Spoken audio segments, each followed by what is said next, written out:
शाखा में लगभग हर साल सत्संग होता है। बड़ी खुशी की बात है। सत्संग तो इस जीव को जितने मिल जाएं उतने ही अच्छे हैं, लेकिन सत्संगी के दिल में सत्संग के लिए जिज्ञासा होनी चाहिए। जब तक आपके दिल में लगन नहीं है,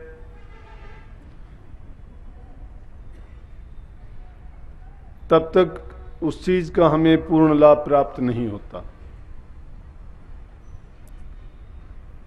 संत मत जीवों को पार लगाने के लिए आज के युग में ऐसा जहाज है जो काल देश से निकाल के इसको दयाल देश में पहुंचा देता है, और उसके लिए तरीका भी बड़ा सरल और आसान है जिसको हर जीव कर सकता है। ये संत मत की ही खूबी है कि इसमें 8 साल का बच्चा भी उस अभ्यास को कर सकता है और 60 साल का बूढ़ा आदमी भी कर सकता है। लेकिन मुख्य करके जिस चीज की जरूरत पड़ती है, बार बार वाणी में आता है, ग्रंथों में देखते हो, सत्संगों में सुनते हो, और साक्षात हमारे जीवन में रोजाना के जो घटित होता है उनमें इस चीज को पाते भी हैं कि मुख्य करके जिस जीव को गुरु मिला होता है उस जीव के कर्म भरम सब कट जाते हैं, मिट जाते हैं।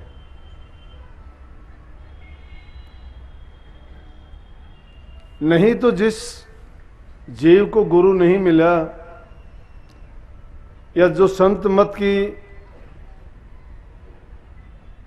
का अनुयायी नहीं हुआ या इस सत्य के ज्ञान से वो दूर रहा, तो इंसान के जीवन में और दूसरे जीवों में कोई अंतर नहीं रह जाता।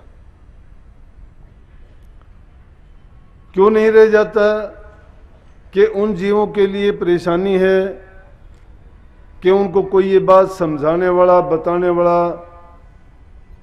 रास्ता दिखाने वाला और उनके अज्ञान को मिटाने वाला नहीं है। उनके निमित्त जो जिम्मेवारी है, जो काम है, जो उनका प्रकृति की तरफ से बंधन लगा हुआ है, उसी के अनुसार वो रहते हैं और अपने क्रियाक्रम करते हैं। लेकिन इंसान एक ऐसा चोला है कि जिसमें हमें गुरु ये भेद समझाता है कि जीव इस संसार में एक मुसाफिर है। 84 लाख योनि में ये बार बार गिरता है, पड़ता है, उठता है, दुख कष्ट भोगता है, सुखी नहीं है। जहां कहीं भी देखते हो इंसान में ये समझ है कि पहली चीज ये दूसरे जीवों के हालात को देख लेता है कि उन जीवों के साथ क्या घटित होता है, वह मजबूर हैं। उनके सामने कोई भी परेशानी होती है, दुख होता है, वो बोल के अपनी जबान से किसी को कह नहीं सकते। उनका दुख दर्द केवल उनकी जाति समझ सकती है। लेकिन इंसान जाति ऐसी है जो 84 लाख योनि के सब जीव हैं, उनके सब के दुख दर्द को, उनके हालात को देख के जान समझता है कि किसको किस तरह की परेशानी है। रोजाना के जीवन में देखते हो किसी जीव को। अब मैं एक छोटी सी बात दिल में आ गई, वो बता ही देता हूं। मैं अपनी बताता हूं। अगर रोजाना के जीवन में हम देखें तो हर इंसान के सामने एक घटना होती है। 2 दिन पहले मैं खेत से शाम के टाइम वापस जब आ रहा था, मैंने रास्ते में एक गधी और उसके एक बच्चे को देखा, छोटा सा बच्चा 1-2 दिन का ही होगा। वो बेचारी खड़ी और वो मरा पड़ा उसके सामने, 4-5 कुत्ते उसके इंतजार में कि उसको दाव उनका लगते ही उसको अपना भक्षण कर लेंगे, और वो मजबूर, उसकी आंखों से पानी टपकता है, उसके थनों से दूध निकल रहा है, लेकिन उस दूध को पान करने वाला नहीं है। अगर उसकी जबान होती तो उस जीव की पीड़ा समझो कि उसको कितना दर्द होगा। लेकिन इंसान के दर्द को तो हम समझते हैं, नहीं भी समझते तो अपनी भाषा में बोल के समझा सकते हैं, लेकिन उसकी पीड़ा को किसी ने नहीं समझा। दूसरे जीव हैं, उसका भक्षण करने के लिए तैयार हैं, उसको और ज्यादा पीड़ा देने के लिए तैयार हैं।